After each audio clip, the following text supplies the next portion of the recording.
الشيطان الرجيم بسم الله الرحمن الرحيم السلام عليكم ورحمة الله وبركاته. الحمد لله رب العالمين. الحمد لله الذي أحيانا بعد أماتنا وإليه النشور. اللهم صل وسلم على محمد صلى الله عليه وسلم وعلى آله وصحبه أجمعين. قال الله تعالى: قل يتوفاكم ملك الموت الذي وكل بكم ثم إلى ربكم ترجعون. أما بعد، أوصيكم وإياكم بتقوى الله فقد فاز المتقون. قال الله تعالى: يا أيها الذين آمنوا اتقوا الله حق تقاته ولا تموتن إلا وأنتم مسلمون. Bapak-bapak dan ibu-ibu jamaah salat subuh yang mudah-mudahan semuanya selalu dirahmati Allah Subhanahu wa taala. Amin ya rabbal alamin. Di pagi yang sejuk ini marilah kita memanjatkan rasa syukur kita kepada Allah Subhanahu wa taala yang telah menghidupkan kita kembali sebagai sisa umur kita dari hari kemarin, dan alhamdulillah masih dalam keadaan iman dan Islam, masih dalam keadaan sehat walafiat lahir dan batin. Bagi yang sakit semoga cepat disembuhkan Allah Subhanahu wa taala. Amin ya rabbal alamin. Selawat serta salam mudah-mudahan Allah selalu melimpahkannya kepada Rasul pilihan kekasih kita, Nabi kita Muhammadin sallallahu alaihi wasallam, dan juga kepada keluarga dan sahabatnya yang agung dan mulia, dan juga kepada para pengikut-pengikut Nabi Muhammad SAW, insyaAllah termasuk kita semua. Amin ya rabbal alamin. Di antara yang perlu kita imani, kita yakini adalah percaya kepada hal-hal yang ghaib, allazina yu'minuna bil ghaib, yaitu orang-orang yang beriman, orang yang bertakwa itu yang sangat penting adalah percaya kepada hal yang ghaib. Di antara yang ghaib itu adalah kematian. Allah Subhanahu wa taala berfirman di dalam surah As-Sajdah, qul yatawaffakum malakul mautil ladzi wukila bikum summa ila rabbikum turja'un.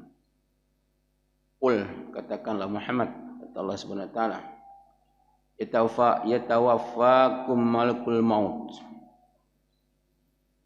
akan diwafatkan kamu, akan diwakilkan kepada kamu malakul maut atau diutus, allazi wukila bikum, yang diwakilkan kepada kamu, kemudian kamu akan kembali kepada Allah Subhanahu wa taala.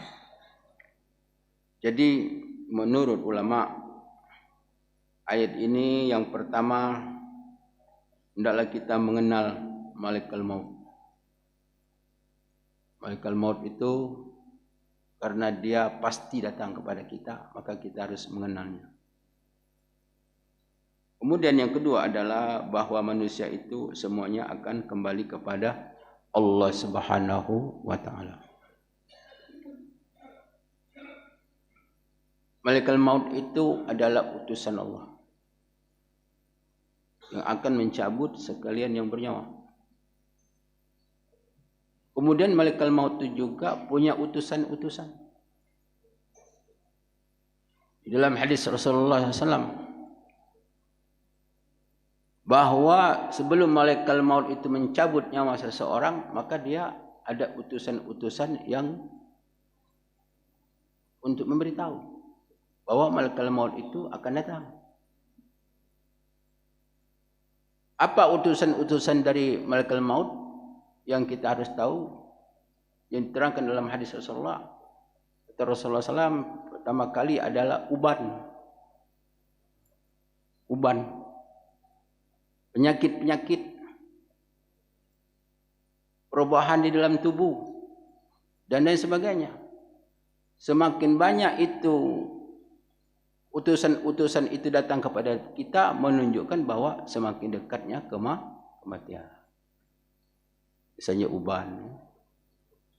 Uban itu tumbuh 2, dicabut tumbuh 5. Ya kan? Makanya tidak boleh mencabut uban. Karena itu adalah rahmat Allah. Karena itu adalah pemberian tahu bahwa apa? Malaikat maut akan datang. Nah, perubahan penglihatan, pendengaran, kekuatan, ya. Kalau dulu bisa melihat terang, sekarang tidak terang lagi. Nah itu kan merupakan apa? Wakil daripada malaikat maut, bahwa malaikat maut itu tidak lama lagi akan datang. Memang ada orang-orang yang tidak ada tanda-tanda. Masih orang-orang yang masih muda tahu-tahu sudah meninggal.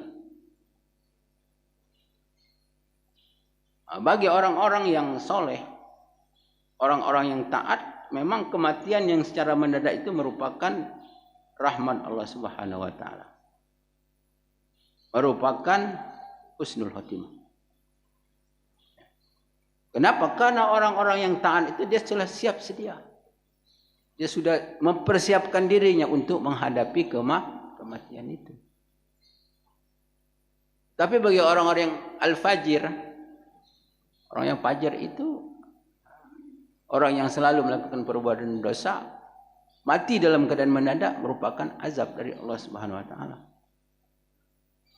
Karena tidak mempunyai kesempatan untuk bertobat kepada Allah Subhanahu wa taala.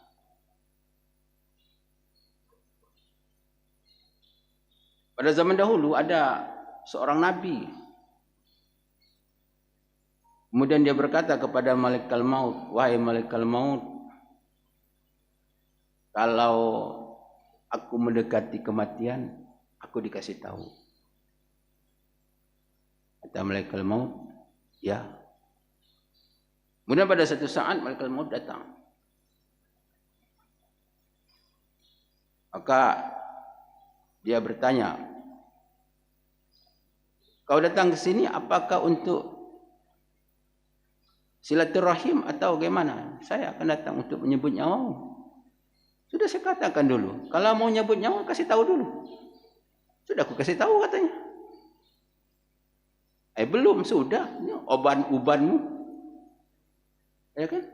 Tanda-tanda termasuk mana tetanggamu yang dulu sudah meninggal, itu kan juga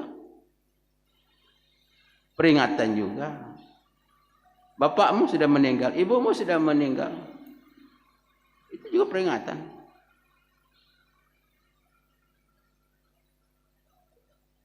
Bapak Ibu rahimakumullah,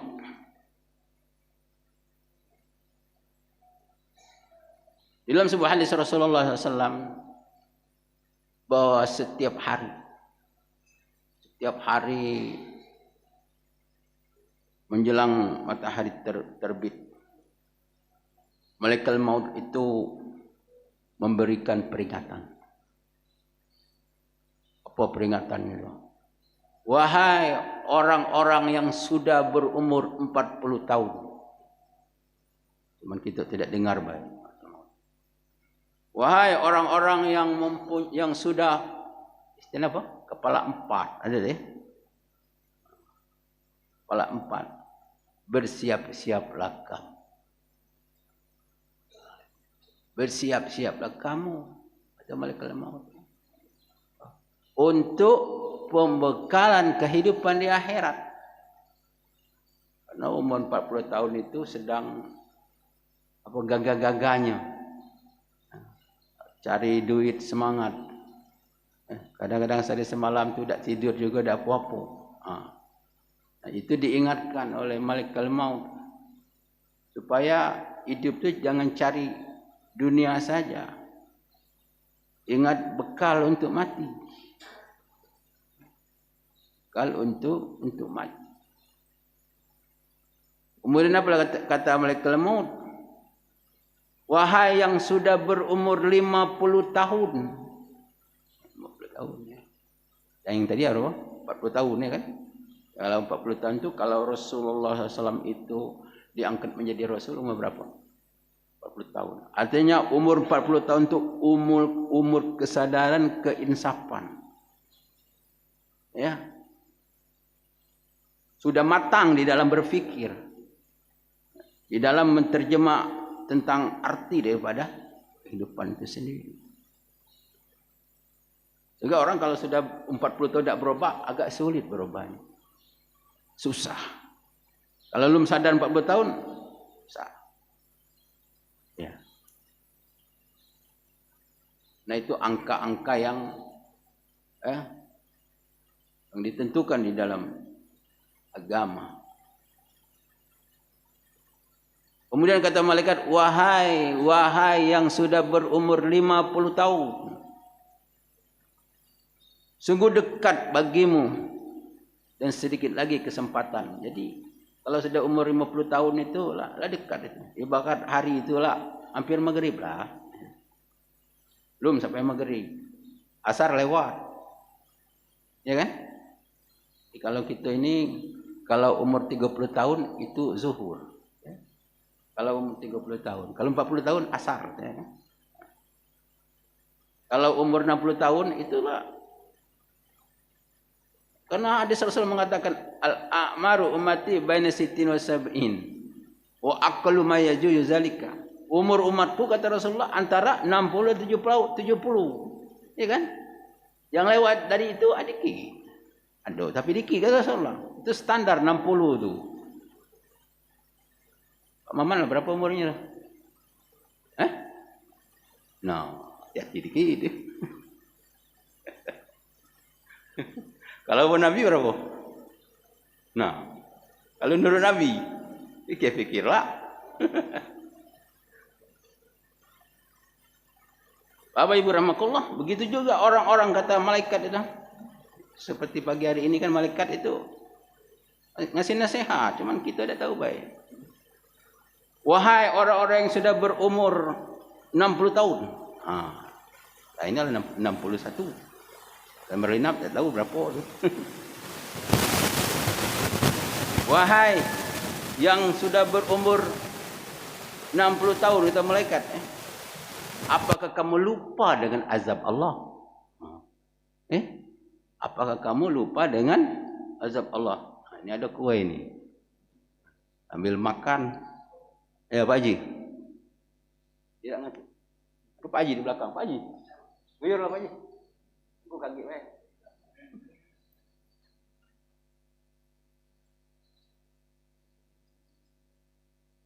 Bapak Ibu rahimakumullah.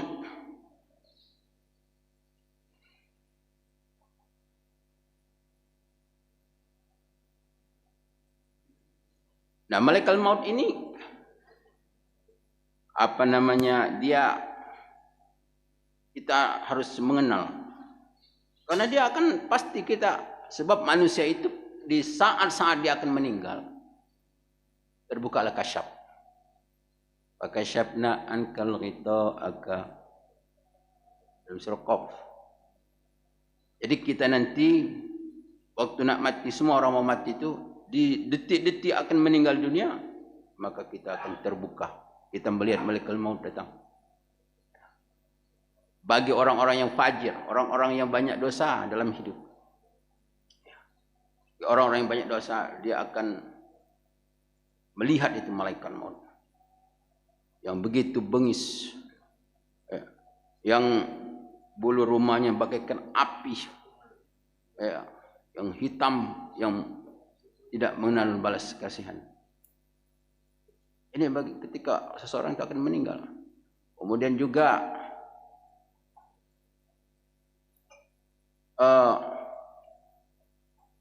akan terjadi bagi orang-orang yang belum bertobat kepada Allah Subhanahu wa taala suatu kesulitan-kesulitan di dalam ketika akan meninggal dunia. Akan terjadi sakitnya zakaratul maut.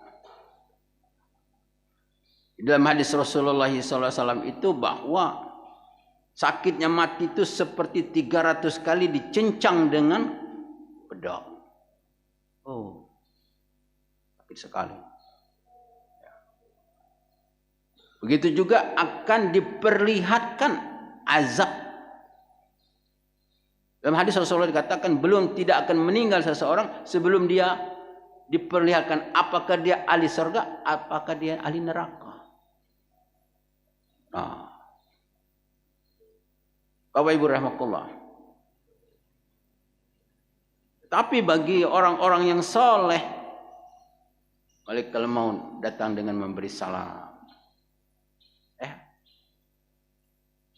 Sehingga Rasulullah SAW bertanya kepada malaikat maut, bagaimana ketika kau mencabut nyawa orang-orang yang beriman? Kata malaikat maut, aku mencabut nyawa orang yang beriman seperti menarik rambut dari tepung. Artinya berhati-hati. Sangat berhati-hati.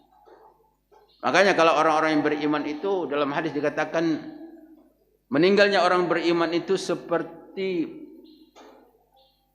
jatuhnya air dari teko muda, artinya itu kan. Ya. Orang yang beriman itu cukup malaikat maut mengatakan apa dalam Quran? Ya ayatuhan nafsul mutmainnah irji'i ila rabbiki radiyatan mardiyah wadkhuli fi ibadi wadkhuli jannati. Wahai jiwa yang tenang, yang baik, kembalilah kepada Tuhanmu dengan redha dan keridhaan. Jadi nyawa itu tidak dicabut, dipanggil sudah keluar. Kalau orang yang soleh, orang yang taat, orang yang mendapatkan husnul khotimah.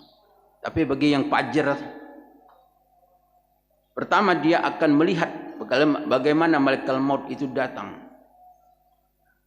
Sehingga dia penuh dengan ketakutan. Kadang-kadang ada orang terkencing-kencing, contohnya mejang, ya. Apalagi ada rasa haus yang kalau di perasaan kalau diletakkan air yang ada di dunia ini rasanya tidak hilang haus, lapar, panas, dan bermacam-macam. Itu adalah merupakan salah satu kesulitan ketika meninggal dunia. Kemudian juga Allah Subhanahu wa taala perlihatkan tentang apakah dia menjadi ahli neraka ataupun dia menjadi ahli surga. Nauzubillah min dzalik. Maka oleh karena itu kadang-kadang orang waktu mau meninggal itu ada yang menangis. Tangisan itu ada dua macam. Pertama, orang menangis waktu meninggal itu menangis kerana senang. Ya.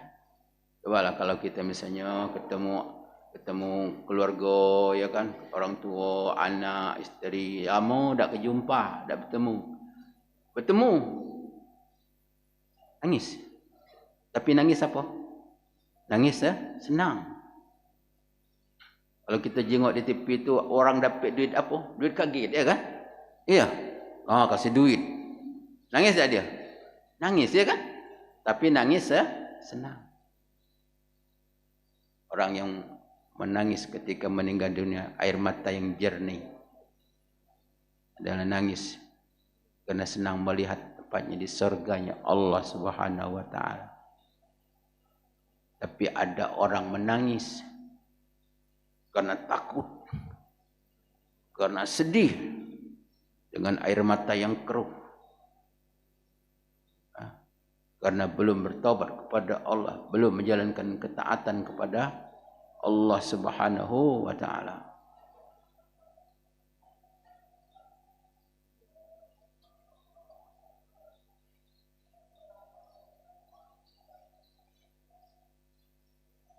Bapak Ibu rahimakumullah, maka oleh karena itu bahwa kita dianjurkan untuk selalu ingat tentang kematian. Dalam hadis Rasulullah dikatakan bahwa zikrul maut yumsi'uz dzunub. Ingatnya tentang kematian itu akan menghapuskan dosa. Dan juga akan menjadi seseorang itu zuhud kepada dunia. Zuhud kepada dunia. Ingat mati. Ingat mati, ingat dosa. Ya. Ingat malakul maut, ingat alam kubur. Ingat dunia akan pisah.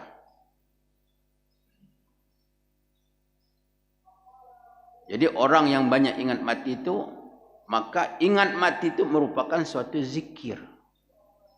Sehingga Rasulullah mengatakan barang siapa banyak ingat mati selama 20 kali di dalam sehari, maka dia dijamin masuk surga. Dan ini hadis katakan.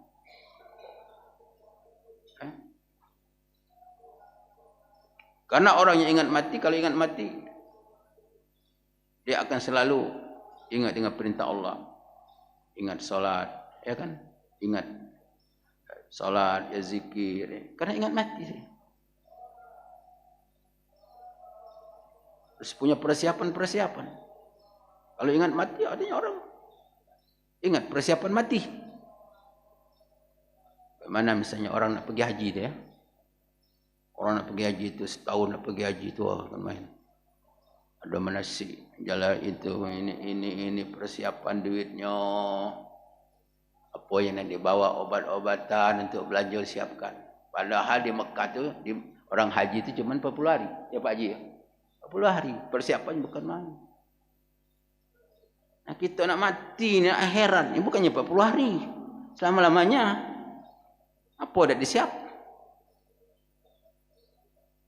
Apa dah ada persiapan? Kemudian bahawa orang ingat akan mati itu akan menimbulkan zuhud. Zuhud itu apa? Merenggangkan sedikit hati kita dengan dunia. Direnggangkan. Dengan rapatnya. Apa yang rapat? Yang rapat itu orang yang tak mengenal halal haram, yang penting dapat duit, tak tahu di waktu semayang, tak tahu pokoknya lah duit terus. Itu rapat dengan dunia itu.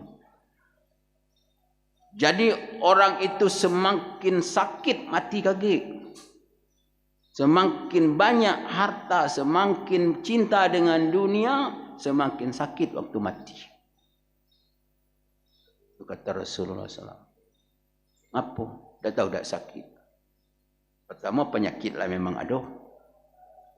Sakit badannya dia. Yang kedua sakit fikiran. Oh memang aku mati lagi mak mana.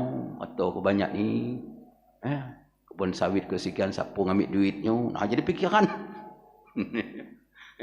Jadi fikiran. Ya Pak ya. Jadi fikiran tak kira-kira. Banyak kata. Jadi fikiran. Isteri ku gagik mak mana. Suami ke mana, kahwin lagi. Dia fikiran. Jadi sakit apa? Sakit badan, sakit fikiran. Ibarat orang itu oleh penjahat dipukul, digebuk seluruh badannya, patah mata. Kemudian keton diambil galu, anak isteri diambil galu. Nah ini namanya sakit lahir dan batin. Ya, sakit lahir dan batin. Nah inilah penderitaan orang yang akan mati ketika dia semakin cintanya kepada apa tadi? Kepada dunia tadi. Apa itu dunia? Dunia itu ada segala sesuatu yang melalaikan orang tentang akhirat. Segala sesuatu yang menjadi penghambat seseorang itu, menjadi lalai orang itu untuk akhirat, menjadi sebab orang itu menjadi menderita, menjadi dia mendapatkan bencana di akhirat. Itu namanya dunia. Dunia. Apa baik? Suatu yang menghalang orang untuk selamat di akhirat, itu namanya dunia. Yang dia tu tinggal, makanya kita dengar si anu meninggal dunia. Nah, meninggal dunia. Apa yang tinggal dia? Rumah tinggal, mobil tinggal, kebun tinggal. Apa yang dia bawa? Nah, ini bawa cuma iman dan amal. Kalau itu ada. Kalau dah ganti apa? Bawa dosa. Wa yahmiluna awzarum ala zuhurihim. Mereka membawa, menanggung dosa di pundak mereka. Yang dibawa dosa. Mungkin dosa itu sebesar apa namanya itu ini kalau setiap hari bikin dosa, kalau pasir tu segenggam agak ringan, seember berat dikit, sekarung wah pasir. Kalau setruk jangan coba-coba. Kalau menggunung, bagaimana bawa dosa menggunung? Wa yahmiluna awzarhum ala zuhurihim. Mereka itu kata Allah membawa, memikul dosa-dosa dan mereka di atas pundak mereka. Nah, ini. Bapak Ibu rahimakumullah. Pada suatu ketika datang seorang kepada Rasulullah SAW. Ya Rasulullah, siapakah orang yang paling pintar? Kata Rasulullah SAW, orang yang paling pintar itu, kata Rasulullah, al-kaisu man dana nafsu wa amila badal maut. Orang yang selalu untuk mengendalikan nafsunya dan beramal untuk sesudah kematian. Jadi kalau menurut Rasul, orang yang pintar itu orang yang beramal untuk mati. Maka kalau ada orang yang mati, harus ada ngambil pelajaran. Kafa bil maut al mau'izah. Cukuplah orang jenguk orang mati itu, kematian itu sebagai pelajaran. Kalau misalnya yang meninggal itu perempuan ngambil pelajaran. Kalau yang meninggal itu laki-laki, yang laki-laki ngambil pelajaran. Perempuan itu meninggal, perempuan ngambil pelajaran. Wah, si anu meninggal, kata ini bau. Waktu itu semayang dak, apa namanya, cari duit, beli ini, beli itu, mati. Lagi suaminya kawin lagi, bini muda, dia apa dibawa. Nah itu perempuan jenguk perempuan meninggal, harus ada pelajaran. Sedekah dak, infak dak, dari kredit ke kredit, ya kan? Nah, yang laki-laki meninggal, laki-laki juga nak jadi pelajaran. Si anu meninggal seminggu, sebulan, setahun lah kawin lagi, ada ingat lagi, punya rumah di tempat orang, punya kendaraan pakai orang. Nah, apalah yang dibawa ke akhirat dalam kubur itu. Nah, jadi pelajaran. Bapak Ibu rahimakumullah. Maka oleh karena itu bahwa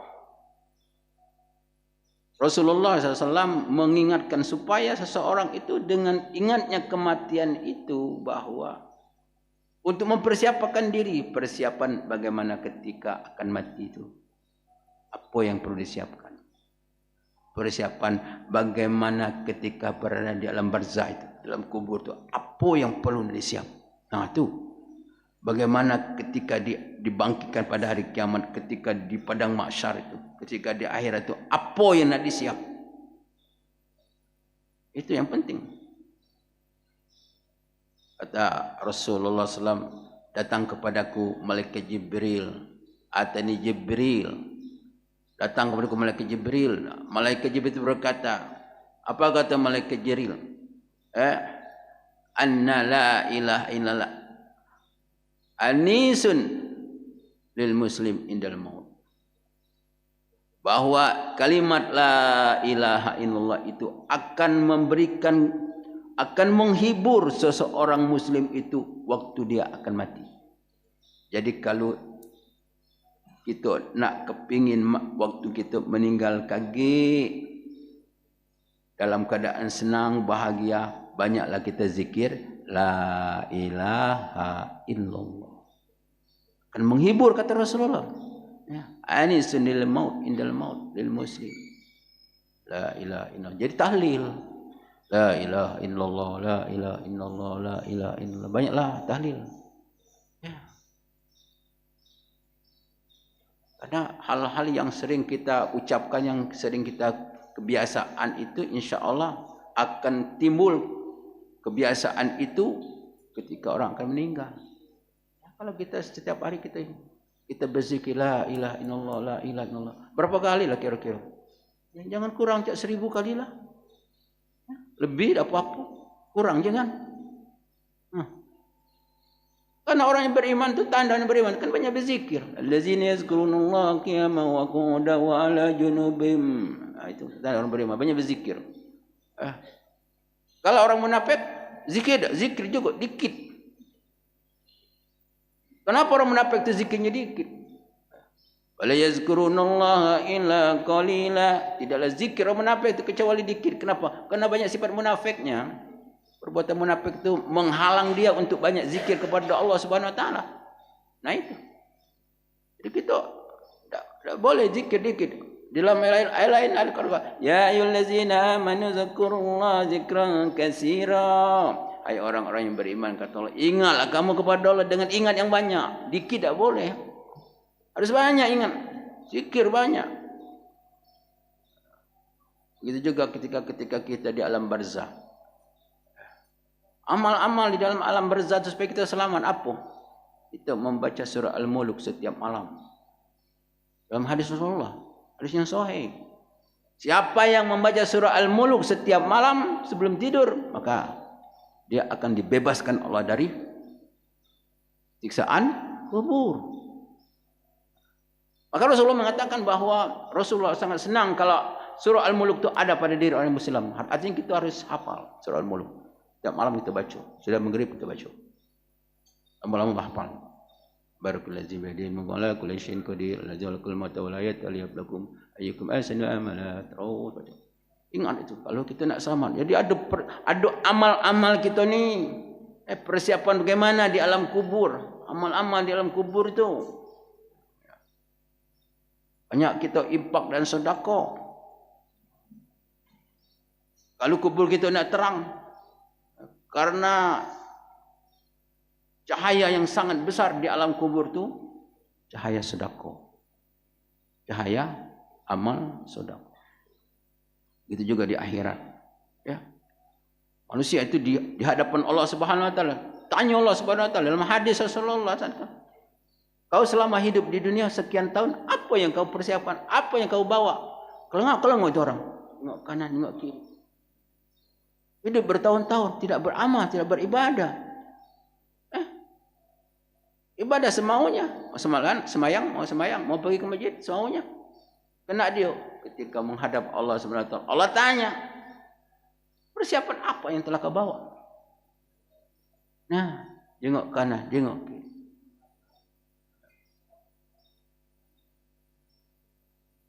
Yauma yaqumun nasu li rabbil alamin. Hari yang mana manusia akan berdiri di hadapan Allah Subhanahu wa taala, Allah akan tanya itu.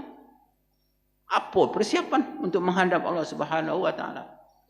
Bapak Ibu rahimakumullah, maka oleh karena itu hal-hal yang kita pelajarin, kita kaji ini selalu kita kaji sehingga dia akan menjadi suatu keyakinan. Suatu keyakinan itu yang kita amalkan. Makanya dikatakan kalau ulama itu adalah ilmu itu bukannya hafalan. Ilmu itu bukan hafalan, bukan catatan, tapi ilmu itu amal. Amal. Kita walaupun ngaji-ngaji baik, tapi kita ada rasa takut kepada Allah, kita taat. Berarti kita orang yang berilmu. Innama yakhsyallaha min ibadihil ulama. Sesungguhnya kata Allah SWT, orang yang paling takut kepada Allah itu adalah para ulama. Ulama. Jadi ulama itu orang yang berilmu. Orang yang berilmu, orang yang ilmunya diamalkan. Itu Itu kita ngaji-ngaji. Alhamdulillah di masjid rayanya kita ngaji terus. Kita amalkan tuh. Apalagi kita ngamal. Ya. Amalkan. Terutama sekali kita untuk persiapan mati nih. Persiapan kematian ini. Siap kita. Bapak Ibu rahimakumullah. Mudah-mudahan Allah Subhanahu wa taala selalu memberikan taufik dan hidayah kepada kita semua. Ya. Allah buka hati kita ini. Ya. Ada satu doa yang kata Rasulullah SAW, kalau sudah sholat jangan tak baca doa. Apa? Allahumma a'inni ala zikrika wa syukrika wa husni ibadatika. Ini 3 macam doa.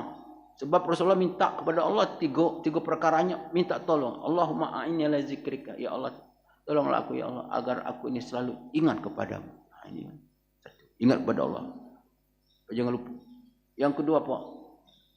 Ya Allah, tolonglah agar aku ini selalu bersyukur kepadamu. Nah, yang ketiga, ya Allah, tolonglah aku agar aku ini selalu menyempurnakan ibadah. Jadi minta kepada Tuhan supaya Allah tolong kita ni semakin tua semakin taat, semakin tua semakin soleh, semakin tua semakin jauh dari maksiat. Nah, itu yang kita minta. Karena kita ibadah ini tanpa pertolongan Allah tidak bisa. Kita tidak bisa ibadah tanpa pertolongan Allah Subhanahu wa taala. Maka oleh karena itu kita selalu berdoa kepada Allah Subhanahu wa taala agar Allah Subhanahu wa taala selalu memberikan taufik dan hidayah kepada kita. Memberikan pertolongan sehingga kita mudah untuk melakukan ibadah-ibadah persiapan untuk menghadapi kematian dan beramal untuk kampung akhirat. Bapak Ibu rahimakumullah, jadi kajian kita ini biasanya sudah maghrib. Jumat malam Sabtu itu tukar subuh hari Selasa. Ya Pak Haji ya. Selasa kita duduk sebentar saling untuk salat menasihati. Mudah-mudahan semuanya ini ada manfaat untuk kita semua. Amin ya rabbal alamin. Mohon maaf atas kesalahan dan kelapangan kepada Allah. Mohon ampun. Wabillahi taufiq wal hidayah. Assalamualaikum warahmatullahi wabarakatuh.